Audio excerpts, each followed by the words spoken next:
Destinasi pertama kita yang sejarah tentunya Masjid Nabawi. Ini salah satu masjid yang dibangun Rasulullah setelah Masjid Nabawi. Dulu luasnya hanya sekitar 35 kali 30 meter persegi. Kecil. Alasnya dari tanah, kemudian atapnya dari daun-daun lepah putur. Tapi sekarang luasnya mungkin sekitar 35.000.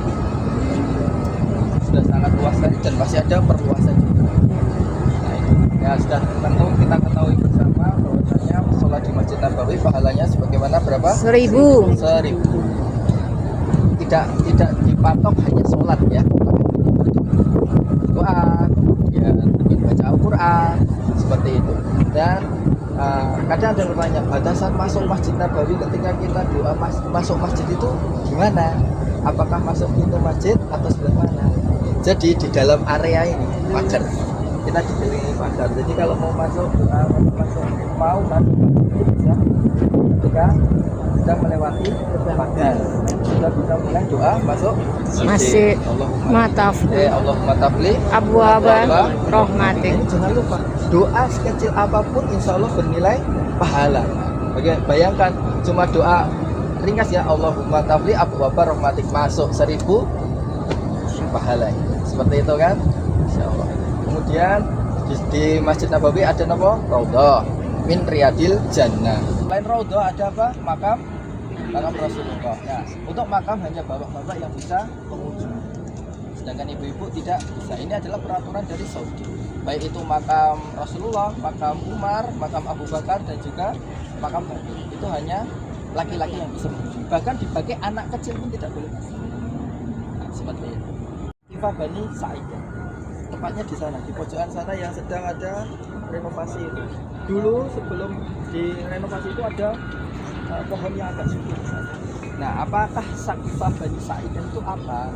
Sakifah Bani Sa'idah adalah satu tempat perkumpulan dari Bani Sa'idah atau aula tempat musyawarah Bani Sa'idah, di mana tidak ada keutamaan khusus. Di Sakifah Bani Sa'idah itu tidak ada keutamaan khusus, tapi di sana mempunyai nilai historis sejarah yang sangat luar biasa. Di sanalah pertama kali khalifah pertama setelah wafatnya Rasulullah diangkat. Siapa khalifah pertama? Abu Bakar. Pertama adalah Abu Bakar. Jadi dikisahkan di Sakifah Bani Sa'idah pada waktu itu sepeninggal Rasulullah SAW, Madinah itu istilahnya itu mendung bersedih. Banyak yang tidak percaya bahwasanya manusia terbaik di dunia itu meninggal dunia. Bahkan sampai Umar bin Khattab pun tidak percaya. Umar bin Khattab keliling Madinah sambil menghunuskan pedang, mengangkat pedang, kemudian seraya berkata, barang siapa yang menganggap atau berbicara Rasulullah itu wafat, akan saya penggal leher. Umar sampai seperti itu, sampai dia nggak percaya kalau Rasulullah wafat. Barang siapa yang menganggap Rasulullah wafat, maka saya akan penggal lehernya. Sesungguhnya Rasulullah itu sedang menuju ke Allah, sedang bertemu Allah sebagaimana Musa dulu bertemu Allah, dan dia pasti akan kembali. Itu sampai berkeliling Madinah berkata. Kemudian sampailah di situ Abu Bakar, sudah Umar tenang, tapi tetap tidak tenang. Sudah tenang, akhirnya Abu Bakar bangkit terus berkata, barang siapa yang menyembah Muhammad, bahwasanya Muhammad telah meninggal. Barang siapa yang menyembah Muhammad telah meninggal. Barang siapa yang menyembah Allah, dialah yang maha hidup dan tidak akan mati. Ketika itu pedang Umar bin Khattab pun jatuh.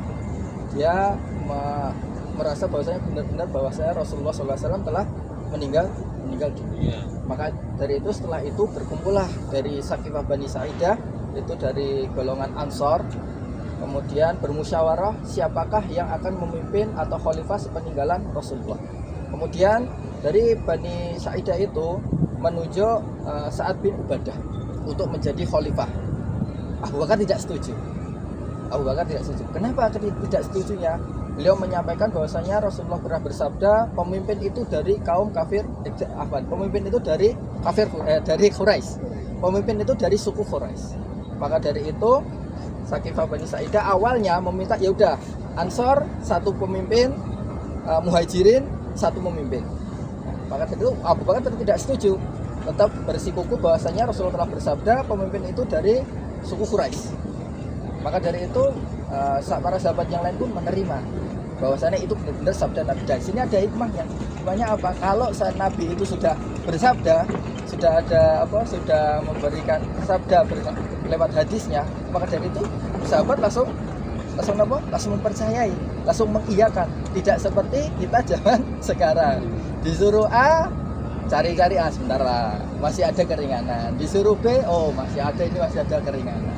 Tapi kalau sahabat A, udah A, apalagi sabda Rasulullah A, ya A, seperti itu hikmahnya. Kemudian setelah itu mereka setuju dan mereka oh ya memang benar pemimpin itu dari suku Quraisy. Ketika itu Umar bangkit mengangkat tangan Abu Bakar, saya berbaiat bahwasanya Abu Bakar menjadi khalifah setelah peninggalan Rasulullah. Akhirnya semua itu membaiat Abu Bakar menjadi khalifah setelah Rasulullah. Kenapa memilih Abu Bakar? Karena keutamaan Abu Bakar sangat banyak. Yang pertama, Abu Bakar yang menemani Rasulullah hijrah. Ya, gimana perjuangan hijrah dari Mekah sampai Madinah dengan kondisi seperti ini, panas seperti ini, dari Mekah ke Madinah. Kemudian Abu Bakar yang pertama kali masuk Islam dari golongan selain keluarga Rasulullah, ya kan? Iya. Abu Bakar pertama kali masuk Islam. Abu Bakar yang mempercayai ketika Rasulullah menyatakan bahwasanya wahai kaum Quraisy sembahlah Allah. Siapa yang mempercayai?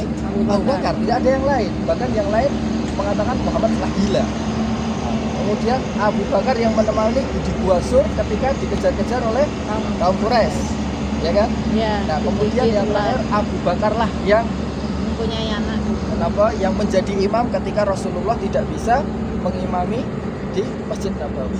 Nah, itu salah satu isyarat bahwasanya keutamaan Abu Bakar sangat besar dan keutamaan Abu Bakar akan menjadi khalifah setelah Rasulullah SAW meninggal dunia. Dan itu kejadian itu terjadi di Sakifah Bani Sa'idah atau aula di Bani Sa'idah. Nah, itu adalah tempat sejarah yang pertama, yaitu Sakifah Bani Sa'idah. Itu ada tulisannya Sakifah Bani Sa'idah. Dan itulah tempat Abu Bakar radhiyallahu anhu ditampuk di baiat.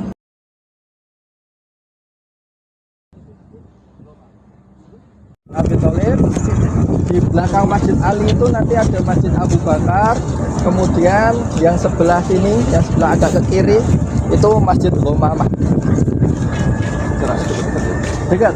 Yang perjanjian. Ada sejarah sendiri terhadap masjid-masjid itu.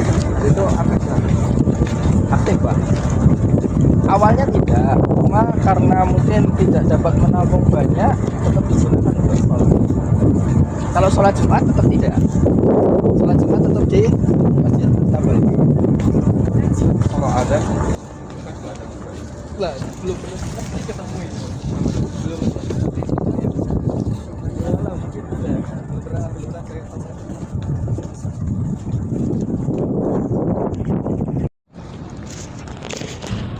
Masjid Ali.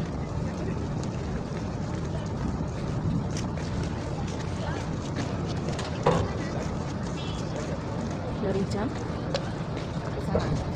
sana.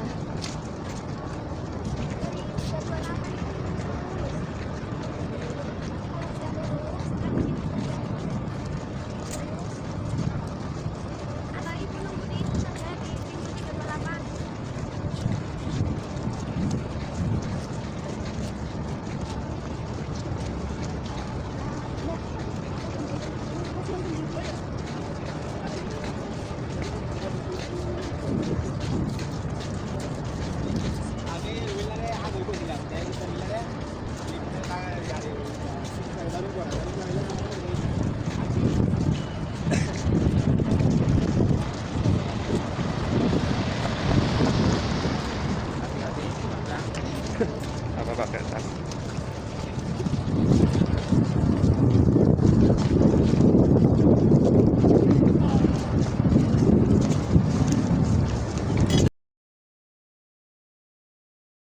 Sejarahnya bakal dibangunlah Masjid Abu Bakar. Nah, ini Masjid Abu Bakar. Nah, itu baru Masjid Ghamamah. Yang sebelah sana baru Masjid Ghamamah. Dulu Rasulullah SAW, penduduk Madinah itu mengalami kekeringan yang panjang. Kemudian para penduduk minta Rasulullah SAW untuk berdoa kepada Allah agar meminta hujan. Sholat apa namanya? Istisqa. Hah? Istiqoroh. Istisqa. Surat meminta hujan. Hujan.